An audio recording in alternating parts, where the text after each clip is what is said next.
أعوذ بالله السميع العليم من الشيطان الرجيم من حمزه ونفخه ونفسه. بسم الله الرحمن الرحيم. ربي يسر ولا تعسر وتمم بالخير. ربي زدني علما.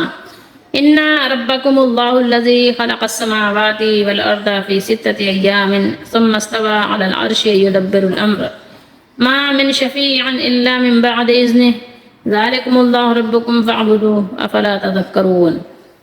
إليه مرجعكم جميعا وعد الله حقا إنه يبدأ الخلق ثم يعيده ليجزي الذين آمنوا وعملوا الصالحات بالقسط والذين كفروا لهم شراب من حميم وعذاب أليم بما كانوا يكفرون. هو الذي جعل الشمس ضياء والقمر نورا وقدره منازل لتعلموا عدد السنين والحساب ما خلق الله ذلك إلا بالحق يفسر الآيات لقوم يعلمون. یہ 5ویں آیت ہے. 5 آیتیں مبارکہ ہیں. آیت نمبر 3، 4، 5 ہم نے 3 آیات تلاوت کی ہیں. یہاں پر 11واں سپارہ ہے اور یہ سورہ یونس ہے. بے شک تمہارا رب اللہ ہے جس نے آسمانوں اور زمین کو 6 دنوں میں پیدا کیا، پھر وہ عرش پر مستوی ہو گیا. وہی ہر کام کی تدبیر کرتا ہے. کوئی سفارشی نہیں بن سکتا بغیر اس کی اجازت کے. یہی اللہ ہے تمہارا رب، سو تم اسی کی عبادت کرو. پھر کیا تم نصیحت نہیں پکڑتے؟ تم سب کو اسی کی طرف لوٹ کر جانا ہے. اللہ کا وعدہ سچا ہے. بے شک وہی مخلوق کو پہلی بار پیدا کرتا ہے، پھر وہی اسے لوٹائے گا، یعنی زندہ کرے گا، پھر اس کو زندگی اس کی لوٹا دے گا، واپس کر دے گا، تاکہ ان لوگوں کو انصاف کے ساتھ بدلہ دے جو ایمان لائے اور جنہوں نے نیک عمل کیے. یعنی اگر دوبارہ کی زندگی نہ ہو اور دوبارہ اللہ کی عدالت جو قائم ہونے والی ہے، اپنا سب کچھ حساب دینے والے ہیں ہم انسان، اللہ تعالی ہم سب کا آسان حساب لے، تو اس دن اللہ کی عدالت جب قائم ہوگی تو اگر یہ قائم دائم نہ ہو تو دنیا کا انصاف تو مکمل نہیں ہے. دنیا کا انصاف تو بہت بے انصافی پر مبنی ہے اکثر. اور جنہوں نے نیک عمل کیے اور جن لوگوں نے کفر کیا ان کے لیے پینے کو کھولتا ہوا پانی اور دردناک عذاب ہوگا، اس لیے کہ وہ کفر کرتے تھے. وہی ہے اللہ جس نے سورج کو نہایت روشن بنایا اور چاند کو نور. اچھا، سورج کے لیے دیکھیے آپ کیا لفظ ہے؟ ضیاء، آپ جو اردو میں بولتے ہیں، اور یہ دیا دواد ہے. سورج کو اللہ تعالیٰ نے ضیاء فرمایا اور قمر کو، چاند کو نور فرمایا. اور ویسے آپ عام سی روشنی کو نور ہی کہہ دیتے ہیں، بڑا نور ہے، یعنی روشنی کو، چمک کو آپ نور کہتے ہیں، لیکن ان دونوں میں کچھ فرق ہے. جب بھی اللہ تعالیٰ نے ان کے الگ الگ نام رکھے ہیں. اس کی روشنی الگ ہے، اس کی روشنی الگ ہے. وہاں وہ ضیاء ہے اور یہ نور ہے. اور چاند کو نور اور اس کی منزلیں مقرر کی تاکہ تم سالوں کی گنتی اور حساب معلوم کر سکو. عدد السنین، ٹھیک ہے، اعداد و شمار تمہارا سال کا ہو سکے. یہ سب کچھ اللہ نے حق ہی کے ساتھ پیدا کیا ہے اور وہ اپنی آیتیں تفصیل سے ان لوگوں کے لیے بیان کرتا ہے جو جانتے ہیں، یعنی علم والوں کے لیے. یہ فسر الآیات، آیات کی تفصیل کی جاتی ہیں تاکہ وہ قوم جو یعنی علم حاصل کرنا چاہتی ہے اس کو اس کا علم حاصل ہو جائے. یعنی فقیہ لوگ جو ہیں وہ اس کو سمجھ لیتے ہیں، وہ جان لیتے ہیں کہ ہمارے رب کی طرف سے ہے. سورہ یونس کی اسٹارٹنگ ہوئی ہے نبوت کو ثابت کرنے سے. نبوت کو ثابت کیا گیا کہ لوگوں کو اس بات پر تعجب ہوا کہ انسانوں میں سے کسی کو نبی منتخب کیا گیا. اچھا، سورہ توبہ کا اختتام ہوا کس سے؟ نبی کریم صلی اللہ علیہ وسلم کی شان بیان کی گئی کہ وہ نبی جس کو اللہ تعالیٰ نے منتخب فرمایا ہے وہ اپنے امت کے لیے کتنا مہربان ہے. امت کی تکلیف نبی کریم صلی اللہ تعالیٰ علیہ وآلہ وسلم پر بہت یعنی شاق گزرتی ہے. آپ کو بہت تکلیف ہوتی ہے کہ امتیوں کو کوئی تکلیف ہو. تو اب یہاں پر سورہ یونس میں اللہ تعالیٰ نے نبی کریم صلی اللہ علیہ وسلم کی نبوت کو ثابت کرنے کے بعد توحید و قیامت کے دلائل شروع کر دیے. یہاں پر کیا شروع ہو رہا ہے؟ یہ قیامت کے دلائل شروع ہوتے ہیں. توحید کی پہلی اور اظہر من الشمس دلیل جو قرآن بار بار بیان کرتا ہے وہ اللہ تعالیٰ کا آسمان و زمین اور ہر چیز کا خالق و مالک، رب اور مدبر ہونا ہے. آپ سورہ بقرہ سے دیکھنا شروع کر دیں، آپ کو پورے قرآن میں یہ بات بار بار بار بار نظر آئے گی. یہ بات ویسے مکے کے مشرک بھی مانتے تھے. آپ اگر دیکھیں گے تو سورہ یونس میں بھی آپ کو ابھی اس کے دلائل ملیں گے کہ مشرکین مکہ بھی اس بات کو مانتے تھے، اور سورہ مومنون میں بھی. بہرحال بار بار ان کی زبانوں سے یہ کہلایا گیا کہ ان سے پوچھو اور یہ ضرور کہیں گے, ضرور یہ جواب دیں گے. تو یہاں بتایا گیا کہ اللہ تعالیٰ نے فرمایا کہ وہ تمام کائنات کا رب بھی ہے, اس نے آسمانوں اور زمین کو 6 دنوں میں پیدا فرمایا, اور وہی کائنات کا خالق, رب اور متصرف ہے, اس کے سوا اور کوئی نہیں ہے, کسی اور کا تصرف بہرحال نہیں ہے. یہ جاننے والوں کے لیے بات ہے. غور کرنے کی بات یہ ہے کہ جب رب وہی ہے تو عبادت کسی اور کی کیوں کی جائے؟ ستہ آپ جانتے ہیں کہ 6 کو کہتے ہیں عربی میں. اِنَّ رَبَّكُمُ اللَّهُ الَّذِي سے لے کر فِي 6 أَيَّامٍ ثُمَّ اسْتَوَىٰ عَلَى الْعَرْشِ, یہاں تک یہ آیات مبارکہ کا حصہ اگر آپ دیکھیں گے تو آپ کو سورہ اعراف میں آیت نمبر 54 میں مل جائے گا. 54 کا جو اسٹارٹ ہے وہ یہاں تک آپ کو ملے گا. آگے پھر وہاں پر یہاں یدبر ہے, وہاں یغشی اللیل النہار یطلبہ حثیثا والشمس والقمر, باتیں وہی ریپیٹ ہوئی ہیں مختلف انداز سے. تو یہ آپ وہاں پر اس کی تفصیل دیکھ سکتے ہیں. 6 دن سے کیا مراد ہے؟ اگر اس 6 دن سے مراد رسول اللہ صلی اللہ علیہ وسلم نے نہیں بیان فرمائی تو بہت زیادہ بہتر اور احتیاط کا راستہ یہی ہے کہ ان میں قیل و قال سے گریز اختیار کیا جائے. بہت زیادہ قرآن مجید میں آپ اس چکر میں آپ سمجھیں کہ جناب میں کوئی نئی تحقیق پیش کر رہا ہوں اور مجھے ایسی تحقیقات قرآن سے پیش کرنی چاہیے, تو یہ کوئی عقل مندی کی بات بہرحال نہیں ہے, کیونکہ عقل مندی تو آپ کی شاید ثابت نہ ہو سکے, البتہ گمراہی کے راستے ضرور کھل جاتے ہیں. اس لیے بہت زیادہ قرآن مجید میں ان چیزوں کے بارے میں باتیں کرنا جن چیزوں کے متعلق آپ سے سوال نہیں ہونا, تو کوئی بہرحال یہ دانش مندی نہیں ہے. اب اس سے متعلق کوئی کہتا ہے کہ 6 دن سے مراد اس وقت ظاہر دن اور رات نہیں تھے تو 1000 سال حل کا ایک دن ہے, تو کوئی کہتا ہے 6000 سال میں یہ ہوئے, کوئی اس کو کوئی کچھ بہت سارے اس کے لوگ نام دیتے ہیں. تو ضرورت نہیں ہے اس کی. آپ یہاں پر بس پڑھیں, ایمان رکھیں کہ اللہ نے 6 دن جو اللہ نے بیان کیے ہیں کہ اللہ کے علم میں ہے کہ وہ 6 دن سے کیا مراد ہے. لیکن یہ ہے کہ ایک بات ضرور ہے کہ ذہن میں آتی ہے اور بچوں کے دلوں میں سوال بھی پیدا ہوتا ہے, اور وہ سوال کر بھی سکتے ہیں کہ اللہ تو کن کا بادشاہ ہے, تو وہ 6 دن میں کیوں یہ چیزیں اللہ تعالیٰ نے ان کو وجود بخشا. تو اس کو بھی ہم ظاہر ہے ہمیں اتنی عقل نہیں دی گئی کہ ہم اللہ تعالیٰ کے لیے اس طرح کے سوالات کریں. لیکن بچوں کو تشفی کے لیے آپ یہ بات بتا سکتے ہیں کہ کوئی بھی چیز اگر آہستہ آہستہ مختلف مدارج حیات کو طے کرتی ہوئی آگے بڑھتی ہے تو آپ جانتے ہیں کہ پھر کمزور لوگوں کے ذہنوں میں بھی یہ بات پختہ ہونے لگ جاتی ہے کہ یہ کسی حکیم اور کسی علیم ذات کی طرف سے ہے, جو یعنی ایسی حقیقت ہے جو واضح ہو رہی ہے آہستہ آہستہ درجہ بدرجہ. اور اگر اچانک سے کوئی چیز وجود میں اتنی بڑی چیز آ جائے کہ دھماکے کے ساتھ دنیا کا وجود یعنی موجود ہو گیا, دنیا کا وجود جو ہے وہ مورز وجود میں آ گیا, تو نعوذ باللہ استغفر اللہ, بہت سے لوگوں کو ایسا گمان ہو سکتا تھا کہ یہ محض اتفاقیہ امر تھا, جو ایسے ہی یعنی بغیر کسی اس کے یعنی ایک آ گیا وجود میں, نمودار ہو گیا. ٹھیک ہے, حالانکہ ایسا بھی نہیں ہے. اگر اللہ تعالیٰ اچانک بھی کوئی چیز پیدا کر دے تو اگر آپ کہتے ہیں کہ دنیا دھماکے سے بھی پیدا ہو گئی, تو آپ کو یہ بھی معلوم ہونا چاہیے کہ دھماکے سے کوئی چیز ہوتی ہے تو ظاہر ہے ایک طوفان برپا ہو جاتا ہے. دھماکہ اگر آپ دیکھیں سمندر میں بھی ہو جائے تو سائیکلون آ جاتا ہے, اور دھماکہ اگر ایسے اچانک زمین پر ہو جائے تو کیا ہوتا ہے, زلزلہ آ جاتا ہے. اور اگر دھماکہ ایسے پہاڑوں میں ہو جائے تو کیا ہوتا ہے, وہاں پر پوری بستی زیر و زبر ہو جاتی ہے, یعنی ٹوٹ پھوٹ ہو جاتی ہے. اتنے طور طریقے کے ساتھ, ترکیب کے ساتھ ایسا نہیں ہوتا. اگر آپ کا گھر گر جائے تو ایسا نہیں ہوتا کہ کہیں گھر گرنے کے بعد ایک جگہ الماری بن گئی, ایک جگہ کمرہ بن گیا, ایک جگہ ڈرائنگ روم بن گیا, ایسا نہیں ہوتا. ٹوٹ پھوٹ ہو جاتی ہے. دھماکہ جب ہوتا ہے, گلاس گرتا ہے تو چورا چورا ہو جاتا ہے, پانی پینے کے لائق نہیں رہتا. تو آپ کو اندازہ ہونا چاہیے کہ دھماکے سے کوئی چیز ایسی وجود میں آتی ہے تو درہم برہم ہو جاتی ہے. دھماکہ تو دھماکہ ہوتا ہے, وہ ہلاکت خیز ہوتا ہے. تو یہاں پر سمجھنے والوں کے لیے بہت ساری چیزیں ہیں جو سمجھ سکتے ہیں. یہ بات صحیح ہے کہ اگر اللہ تعالیٰ چاہتے تو ایک لمحے میں آن کی آن میں ساری کائنات کو پیدا فرما دیتے. اب 6 دن سے کیا مراد ہے کہ یعنی ہر چیز کی حکمت ہے, اس کی قدرت کاملہ اور حکمت بالغہ کی یہ جلوہ گری ہے.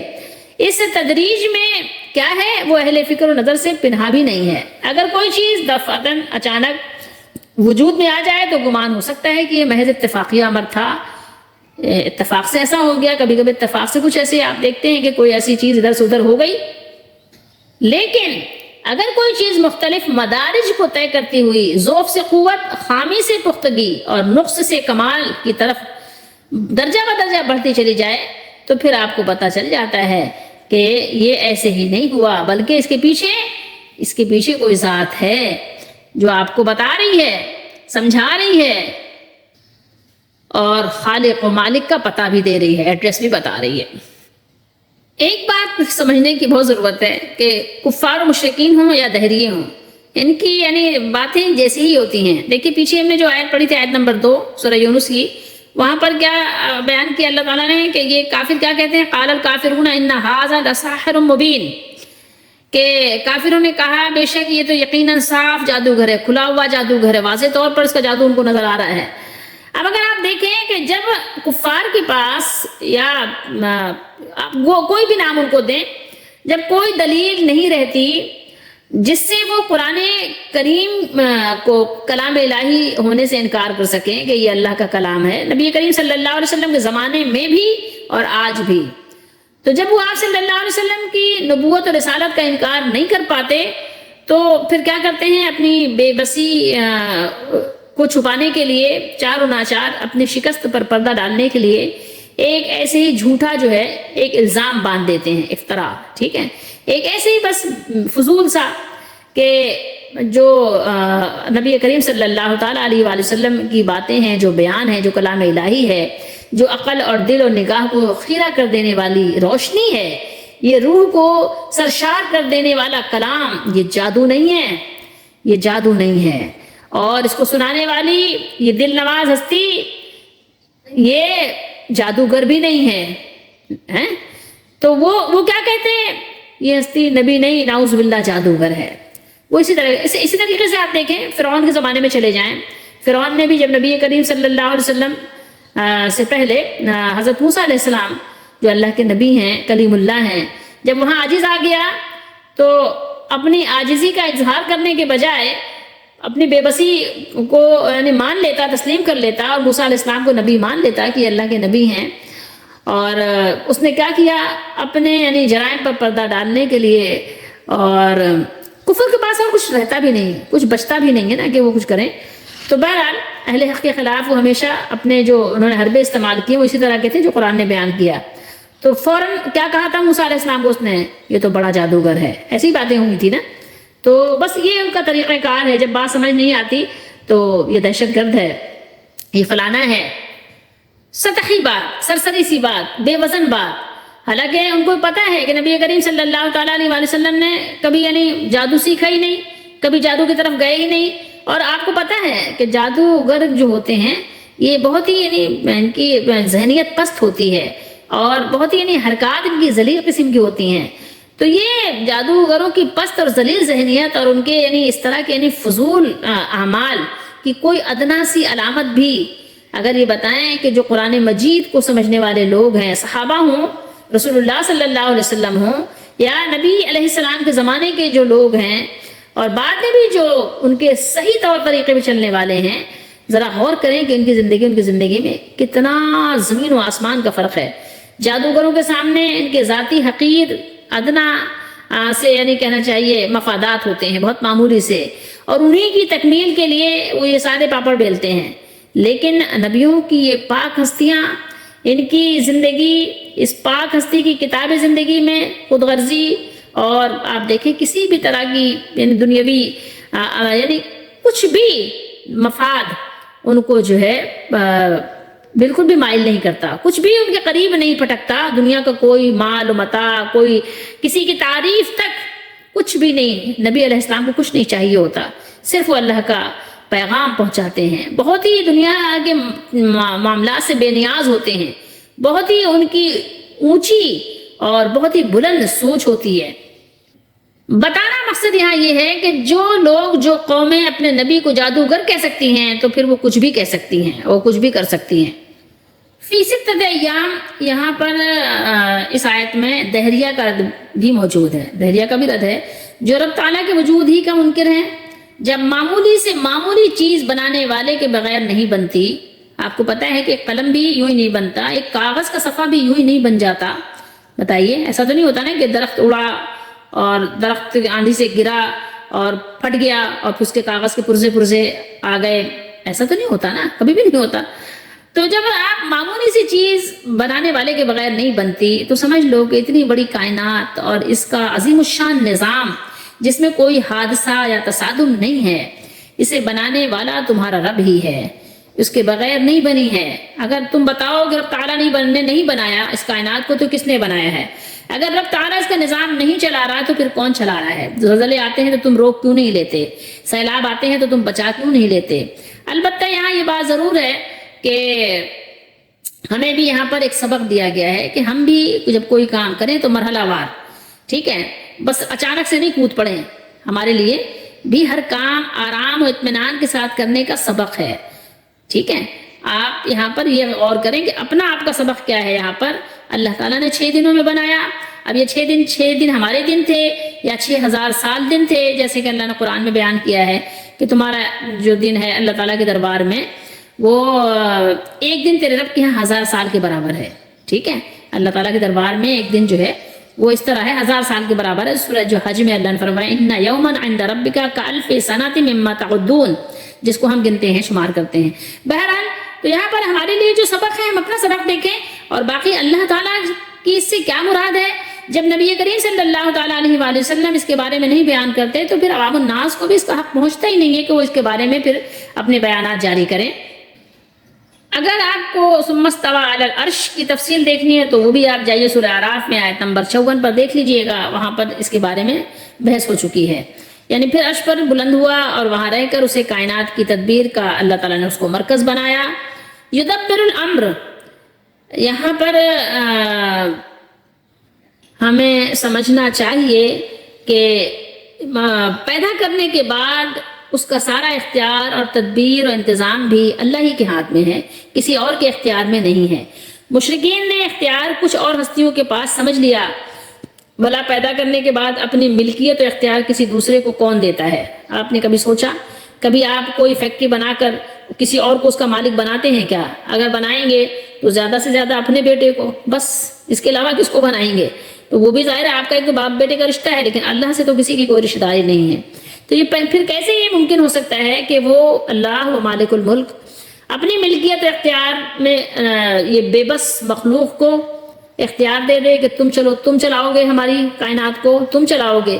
ایسا کیسے ممکن ہے؟ اور اگر اللہ تعالیٰ ایسا کرے بھی تو اس نے بیان کیا ہوتا، تو اللہ تعالیٰ نے قرآن میں نہیں بیان کیا کہ ہم نے اپنا اختیار کسی اور کو دے دیا ہے. جو اپنا آپ نہیں سنبھال سکتا، جو اپنا آپ اپنے آپ کو جانتے ہیں کہ پاؤں سن ہو جائے تو پھر پاؤں سن ہونے کے لیے اس کو سیدھا کرنے کے لیے ٹائم لگتا ہے کہ نہیں؟ ایسا ہی ہے نا. پاؤں میں درد ہو جائے، جسم میں کوئی ایک خرابی ہو جائے، ہزاروں لاکھوں اس طرح کی بیماریاں جو انسان سمجھ ہی نہیں سکتا کیسی کیسی بیماریاں ہیں. اپنا آپ درست نہیں رکھ سکتے ہیں. جو کہتے ہیں نا نہیں آتا جس کو اپنا دوپٹہ سنبھالنا وہ کسی اور کا کلیجہ کیا سنبھالے گا؟ تو یہ بے بس مخلوق جو ہے جو اپنا آپ نہیں سنبھال سکتی تو وہ کائنات کے نظام کو کیسے سنبھالے گی؟ جو خود آپ مر جاتی ہے تو دوسروں کو مرنے سے کیسے بچائے گی؟ دوسروں کی حفاظت جو اپنی حفاظت نہیں کر سکتی، ڈاکو مار کے چلے جاتے ہیں، تو دوسروں کو کیسے بچا سکتی ہے؟ تو حقیقت یہی ہے کہ مشرک سے بڑھ کر بے عقل کوئی نہیں ہو سکتا.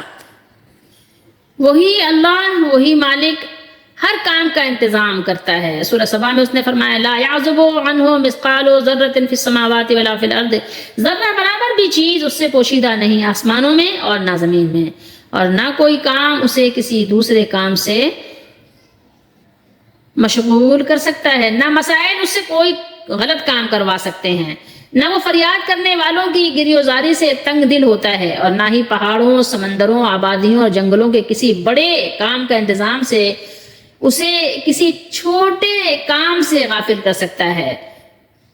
وہ ایسی ہستی ہے، وہ اللہ، وہ مالک، کہ کوئی پتا نہیں جھڑتا مگر وہ اللہ اس کو جانتا ہے، اور زمین کے اندھیروں میں کوئی دانہ اور کوئی تر یا خشک چیز نہیں ہے مگر کتاب روشن میں لکھی ہوئی ہے. اللہ تعالیٰ ہر چیز سے علیم اور خبیر، ہر چیز کا علم رکھنے والی ہستی اللہ تعالیٰ کی ذات ہے. ما من شفیع، یہاں غور کیجئے، کفار اور ان کے نقش قدم پر چلنے والوں کا خیال تھا اور ہے کہ کچھ ہستیاں ایسی ہیں جو مالک تو نہیں مگر وہ اللہ تعالیٰ سے جو چاہیں کروا سکتے ہیں، اور اللہ تعالیٰ کو ان کی محبت کے ہاتھوں یا ان کی غیبی قوت سے مجبور ہو کر ان کی بات اور سفارش ماننا پڑتی ہے، نعوذ باللہ۔ اس لیے وہ اللہ تعالیٰ کے بجائے ان سے التجائیں کرتے اور ان سے مرادیں مانگتے ہیں۔ اللہ تعالیٰ نے ان کی صاف نفی فرما دی۔ ہاں، خود اللہ تعالیٰ کسی کو عزت بخشیں اور عزت بخشنے کے لیے اسے سفارش کی اجازت دے دیں تو وہ سفارش کر سکیں گے، مگر صرف اس کے لیے جس کے حق میں اجازت ملے گی۔ ایسے نہیں ہر غیر کے لیے نہیں، اس میں اس کا اپنا اختیار کچھ بھی نہیں ہوگا، یہ اللہ تعالیٰ کا اختیار ہوگا کہ اللہ تعالیٰ جس کو چاہیں گے، جس کے لیے چاہیں گے، جتنی چاہیں گے، اللہ تعالیٰ سفارش کا حق عطا کر دیں گے۔ یہ بات سمجھنے کی بہت زیادہ ضرورت ہے۔ یہ مضمون قرآن مجید کے آپ کہیں کہ متعدد بہت ساری آیات میں بیان ہوا ہے۔ آپ کو دیکھنا ہے سورہ بقرہ سے آپ دیکھنا شروع کر دیجئے، آپ کو یہ بہت سے مقامات پر اللہ تعالیٰ نے اس کی سرے سے شفاعت ہی کی نفی کی ہے، مگر جس کو اللہ تعالیٰ اجازت دے دیں گے بے شک وہ اللہ تعالیٰ کے دربار میں سفارش کریں گے، یہ قرآن سے ثابت ہے۔ لیکن ہر ایک نہیں، ہر ایک کی نفی ہوئی ہے۔ جسے اللہ اذن دیں گے اس کے لیے اللہ تعالیٰ سفارش کو قبول فرمائیں گے، اور جس کے لیے دیں گے اس کے لیے سفارش کو قبول فرمائیں گے۔ افلا تذکرون، یہاں پر اللہ تعالیٰ نے فرمایا کہ کیا تم یعنی نصیحت نہیں پکڑتے؟ یہاں پر کیا بیان کیا؟ پھر کیا تم نصیحت نہیں پکڑتے؟ تفکرون کے بجائے تذکرون یہاں ذکر کیا ہے، فکر کے بجائے ذکر کی دعوت دی ہے۔ ذکر یاد کرنے کو بھی کہتے ہیں، نصیحت کے لیے بھی یہ لفظ استعمال ہوتا ہے۔ مقصد ہے کہ اللہ واحد ہی کو عبادت کے لائق سمجھنے کے لیے لمبی چوڑی فکر اور سوچ کی ضرورت نہیں ہے۔ جو کچھ تمہارے گرد و پیش ہے اور جو کچھ تمہارے ذہن میں موجود ہے اسی کو یاد کرو، نصیحت کے لیے وہی کافی ہے۔ اللہ ربکم فاعبدوہ، سو تم اسی کی عبادت کرو، اسی اللہ کی عبادت کرو۔ تمہارے لیے مناسب یہی ہے اور بہتر یہی ہے اور فائدہ مند اور نفع بخش بھی یہی ہے کہ تم صرف اور صرف اسی کی عبادت کرو۔ عبادت کا معنی پوجا کرنا بھی ہے، جس کو ہم عبادت بھی کہتے ہیں اور ہندی میں پوجا کہتے ہیں، اور پوری زندگی عبد یعنی اس کا فرما بردار غلام بندہ بن کر گزارنے کو بھی عبادت کہا جاتا ہے، اور حاجت روائی کے لیے کسی غیبی قوت کے پکارنے کو بھی عبادت کہا جاتا ہے۔ قرآن نے ہر قسم کی عبادت کو اللہ کے ساتھ خاص کیا ہے۔ سو فاعبدوہ کے معنی ہیں اسی کی عبادت کرو، اسی کو مشکلات دور کرنے کے لیے پکارو، اور پوری زندگی اسی کی بندگی غلامی میں بسر کرو۔ زندگی کے کسی شعبے میں بھی اگر تم کسی اور کی بندگی اختیار کرو گے تو گویا اسے اللہ تعالیٰ کی عبادت پہ شریک ٹھہراؤ گے۔ اس سے بچے رہو، بچاؤ اپنے آپ کو۔ یہاں سے ایک سبق ملتا ہے، وہ سبق لے لیں، اس کے بعد آگے چلتے ہیں۔ اللہ نے بندہ بن کے رہنے کو پسند فرمایا ہے کہ انسان بندہ بن کے رہے اپنے رب کا۔ اب ایک بندہ کیا ہوتا ہے، پیر بن جاتا ہے، بہت بڑا بن جاتا ہے، دوسروں سے کیا کرتا ہے، اپنی یعنی تعظیم کرواتا ہے اور اس بات کو پسند کرتا ہے کہ لوگ اس کے سامنے ادب آداب بجا لائیں۔ اب ذرا بتائیے کہ اس کو کیسے پتا چلا کہ وہ بڑا ہو گیا ہے؟ یہ سوچا آپ نے کبھی؟ اس کو کیسے پتا چلا کہ وہ پیر بن گیا ہے اور اس کو سفارش کرنے کی، شفاعت کرنے کی اجازت ملے گی؟ اس کو پتا کیسے چلا؟ اس کے پاس کون سی وحی آئی ہے؟ اور کس نے اس کو کشف کا، پتہ نہیں آپ لوگوں نے کشف کا نام دے دیا، ایک عجیب و غریب نام دے دیا، حالانکہ اللہ کے نبی صلی اللہ علیہ وسلم نے فرمایا کہ میری امت میں محدث کوئی نہیں ہے۔ بخاری کی حدیث ہے نا کہ اگر میری امت میں محدث کوئی ہوتا تو وہ عمر رضی اللہ تعالیٰ عنہ ہوتے ہو۔ محدث کسے کہتے ہیں؟ جس سے فرشتے باتیں کرتے ہیں، فرشتے جس کی رہنمائی کرتے ہیں۔ بہرحال اللہ تعالیٰ ہم سب کو دین صحیح سمجھنے کی توفیق دے۔ کشف کے نام پہ پتہ نہیں کیسے کیسے ڈھکوسلے بازیاں لوگ بیان کرتے ہیں۔ بہرحال کچھ کہا نہیں جا سکتا، کچھ کہنے کا وقت بھی نہیں رہ گیا۔ الیہ مرجعکم جمیعا، سارے کے سارے، اس میں قیامت یعنی سب لوگوں کے دوبارہ زندہ ہو کر اللہ کے حضور پیش ہونے کا بیان ہے۔ یہ اللہ کا سچا پکا وعدہ ہے، کیونکہ دنیا میں نیک و بد کی جزا و سزا نہ ضروری ہے نہ ممکن ہے۔ کیسے ہے ممکن؟ بتائیے، بڑے بڑے لوگ بڑے بڑے جرائم کرتے ہیں اور بالکل فری زندگی گزارتے ہیں، کوئی پکڑنے والا نہیں، کوئی روکنے والا نہیں، کوئی ٹوکنے والا نہیں۔ کبھی کبھی بیچارہ ایک مظلوم بلا وجہ ظلم و ستم کا شکار بن جاتا ہے، بلا وجہ سزا کاٹتا ہے۔ ایک نے کسی نے FIR درج کرائی، FIR کٹی، وہ جیل میں چلا گیا، الزام لگ گیا۔ اب وہ جرم کیا ہے یا نہیں کیا ہے؟ اب سوچئے ذرا، تصور کیجئے۔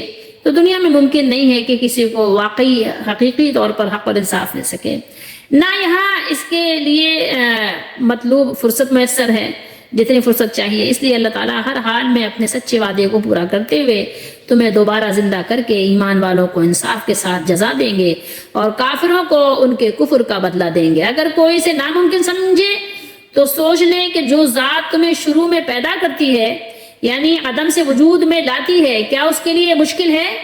جب تم کچھ نہیں تھے تم کو اس نے پیدا کیا، تم کو جوانی دے دی، تم کو عیاشی کرنے کا موقع دے دیا، سوجھ بوجھ دے دی، سوچنے سمجھنے کی صلاحیت دے دی، تو سوچئے مزے دے دیے کہ مزے کر رہے ہو، تو کیا اس کے لیے مشکل ہے کہ تمہارے مر جانے کے بعد تمہیں دوبارہ زندگی دے؟ کیا مشکل ہے؟ نہیں، بالکل بھی نہیں۔ بالکل تمہارا یہ خیال غلط ہے، بالکل غلط خیال ہے، اس کو نکال دو اپنے دل و دماغ سے۔ کفار مشرکین جو تھے ان دونوں کے لیے یہ بات بہت کہنا چاہیے کہ ناممکن سی لگتی تھی۔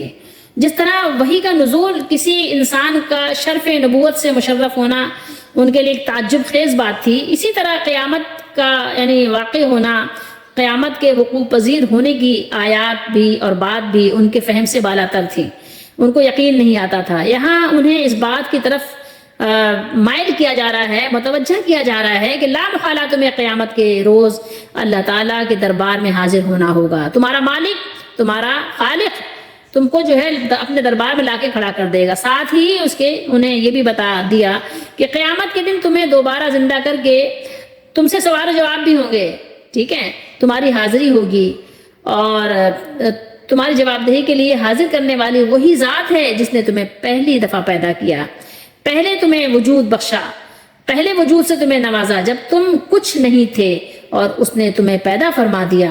اس کے لیے کیا مشکل ہے کہ مرنے کے بعد تمہیں اپنے دربار میں کھڑا کر دے اور تم کو جواب دینا پڑے؟ سوچ لو، ابھی تو وقت ہے بہت، ابھی زندہ ہو تو وقت ہے، لیکن جو مر گئے ان کا وقت تو ختم ہو گیا، اور اگر تم بھی مر گئے تو تمہارا وقت بھی ختم ہو جائے گا۔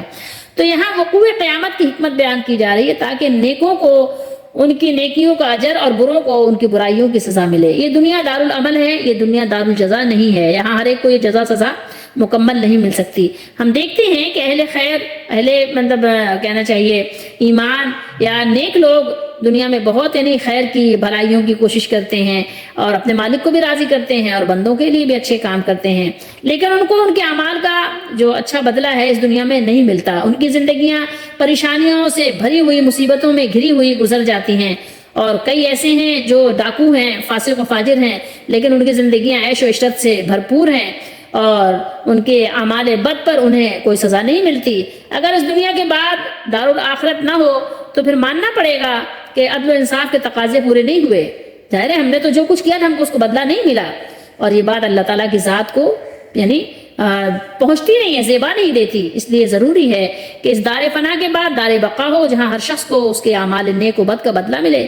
قیامت پر ایمان انسان میں اعمال بد سے نفرت پیدا کرتے ہیں اور اعمال حسنہ کی ترغیب دلانے میں بہت ہی مؤثر بھی ہیں، تاثیر رکھتے ہیں۔ قرآن مجید میں اللہ تعالیٰ کی توحید اور اس کی صفات کمال کو ثابت کرنے کے لیے جو طریقہ، جو دلائل آپ کہیں بیان کرنے کا جو طرز استدلال اختیار کیا ہے، وہ دنیا بھر کے جو فلسفی ہیں نا، ان فلسفیوں اور اہل علم کہہ سکتے ہیں آپ کہ اہل علم کے طرز استدلال سے بالکل الگ اور جدا ہے، قوت و تاثیر میں بھی اور وضاحت و بیان میں بھی۔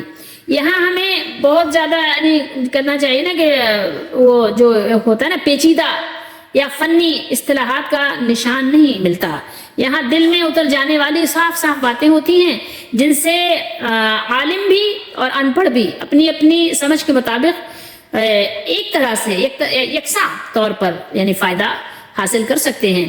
یہاں بھی قدرت الہی کے چند نشانیاں بیان کر کے ان میں غور و فکر کی دعوت دی جا رہی ہے۔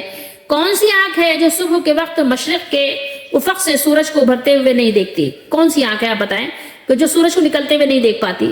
جو سورج ابھرتا ہے تو سارا جہان جگمگا اٹھتا ہے، زندگی کی حرارت ہر شے کے رگ و پے میں سرایت کر جاتی ہے، پھر وہ اپنی مقررہ راہ سے گزرتے ہوئے شام کے وقت مغرب ہے حصہ، مغربی افق، اس میں ڈوب جاتا ہے، غائب ہو جاتا ہے، جو ہمارے ہاں سے غائب ہوتا ہے کہیں اور ظاہر حاضر بھی ہوتا ہے۔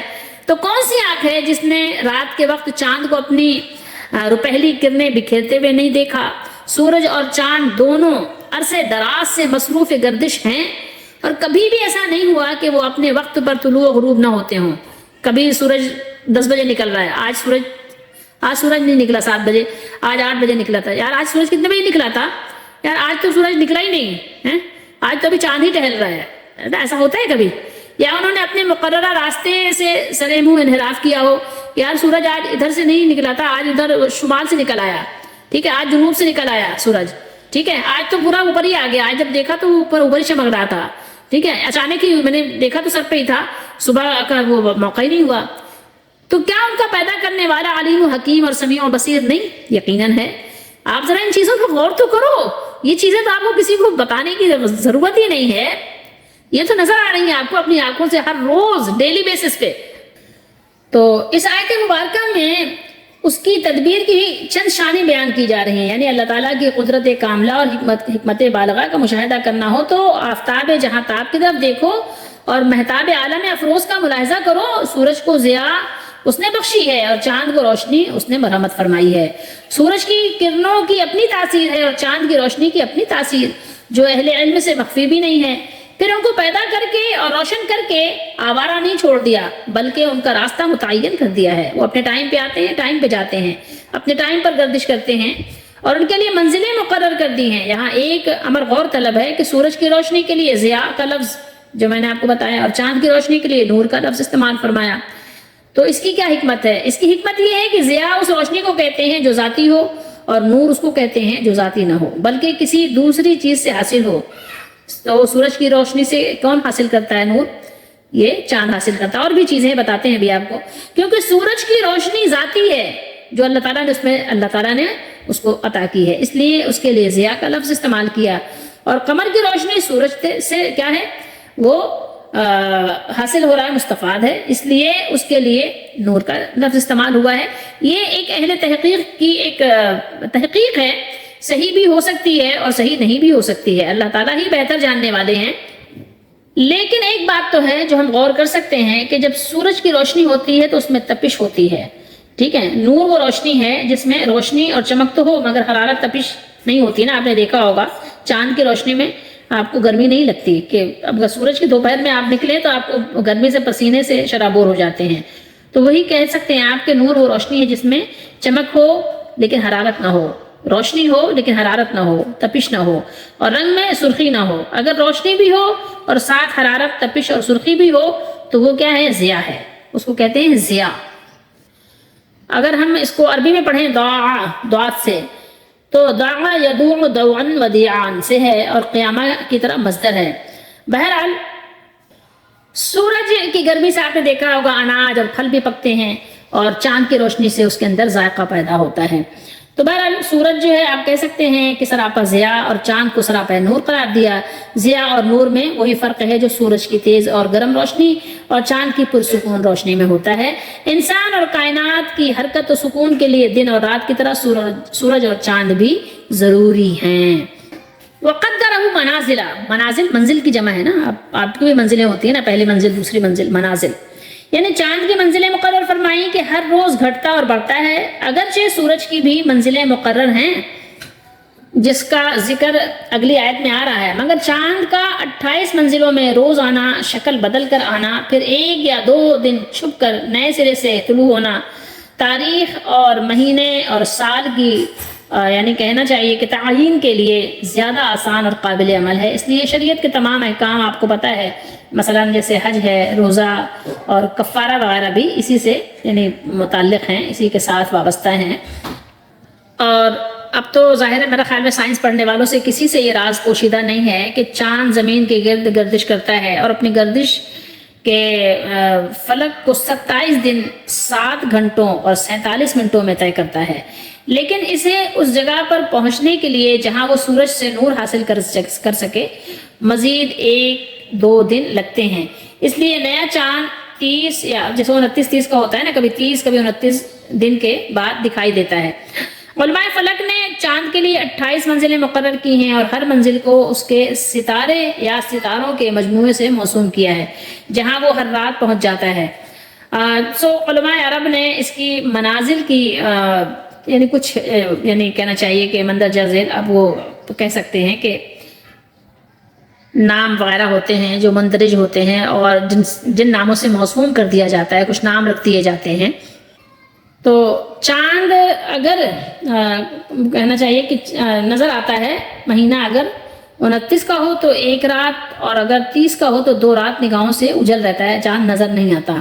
اور پھر از سر 9 منزل اول سے گردش شروع ہو کر دیتا ہے، یعنی اس کی شروع ہوتی ہے گردش، اور ان کے لیے منزلیں متعین کرنے کی حکمت بتائی جا رہی ہے کہ تم سالوں کی گنتی کر سکو، یعنی تمہاری گنتی جو ہے پوری ہو سکے، تم اندازہ لگا سکو اپنی کھیتی باڑی کاروبار کے لیے، مہینے اور دن مقرر کر سکو۔ دن رات کا تعین سورج کی یومی گردش سے ہوتا ہے، اور مہینے اور سال کی پہچان چاند سے ہوتی ہے۔ اسلام نے اپنے بیشتر احکام کی جو بنیاد آپ نے پتہ ہے کہ قمری سال پر رکھی ہے، اور اس کی وجہ بھی بہت آسان ہے، سبھی کو معلوم ہوگی کہ یہ جاننا بہت آسان ہے، ہر ایک کو پتہ چل جاتا ہے نا کہ چاند نکلا ہے، نیا چاند آ گیا تو نیا مہینہ شروع ہو گیا، تو یہ مطلب آسان ہے اس کا جاننا ہر ایک کے لیے، بہت زیادہ یکساں طور پر آسان ہے۔ اور جب نیا چاند طلوع ہوتا ہے نا، جس کو ہم ہلال کہتے ہیں، تو سب کو پتہ چل جاتا ہے، تو اس لیے اسی کے مطابق جو ہے سارے یہ ہمارے جو اسلامی جو عبادات ہیں اسی کے مطابق ان کی ادائیگی ہمارے لیے رکھی گئی ہے۔ ما خلق اللہ ذالک الا بالحق، یعنی اللہ تعالیٰ نے یہ سب کچھ بے فائدہ اور بے مقصد پیدا نہیں فرمایا، یہ تفصیل علم و فہم رکھنے والوں کے لیے ہے، کیونکہ بے علم اور بے سمجھ لوگوں کو اللہ تعالیٰ کی نشانیوں کے بیان سے کچھ فائدہ حاصل نہیں ہوتا، ان کو بتانے کا کچھ فائدہ ہی نہیں ہے، لیکن وہ قوم جو فہم و فراست سے بھرپور ہے اس کے لیے یہ چیزیں بہت نفع بخش بھی ہیں۔ نہیں یہ چیز نکمی کوئی زمانے میں، کوئی بڑا نہیں قدرت کے قہر خانے میں۔ اب یہاں پر سب کے لیے، تمام بندوں کے لیے بندگی کا ایک سبق ہے۔ سبق کیا ہے کہ ان قدرتوں اور حکمتوں کا مالک ہر چھوٹے سے چھوٹے اور بڑے سے بڑے کام کو اپنے اختیار اور مرضی سے سر انجام دینے والا، جس کے دربار میں، جس کی حضوری میں بلا اجازت کوئی لب کشائی کی جرت بھی نہیں کر سکتا، وہ ہے تمہارا رب اور تمہارا معبود۔ جب اور ایسا کوئی نہیں تو اسے چھوڑ کر کسی اور کی عبادت کیوں کی جائے؟ کیا وجہ ہے؟ کسی اور کے سامنے کیوں جھکا جائے؟ کیا وجہ ہے؟ اب تک اگر بعض غلط فہمیوں کی وجہ سے حقیقت حال سے تم بے خبر رہے ہو، تم کو پتہ نہیں تھا کہ تمہارا معبود کون ہے، اور تم اپنے معبود برحق کے ساتھ اپنی عبودیت اور بندگی کا رشتہ قائم نہیں کر سکے، اس میں ناکام رہے، تو چلو اس سے توبہ کر لو۔ اور اب جب کہ حقیقت یعنی تم کو معلوم ہو چکی ہے، تمہارے سامنے واضح ہو چکی ہے، اور شک و شبہ جو بھی تھا اس کا غبار چھٹ گیا ہے، تو اب ہوش میں آ جاؤ، وقت آ گیا، ٹھیک ہے؟ اب بے ہوشی سے جب تم نے دوا کھا لی بے ہوشی کو دور کرنے کی، تو ہوش میں آؤ، اور جو باقی عمر باقی رہ گئی ہے، عمر کا بقیہ حصہ تو اپنے مالک کی یاد میں گزارو، اس کو یاد کرو اور اس کی بندگی بجا لاؤ۔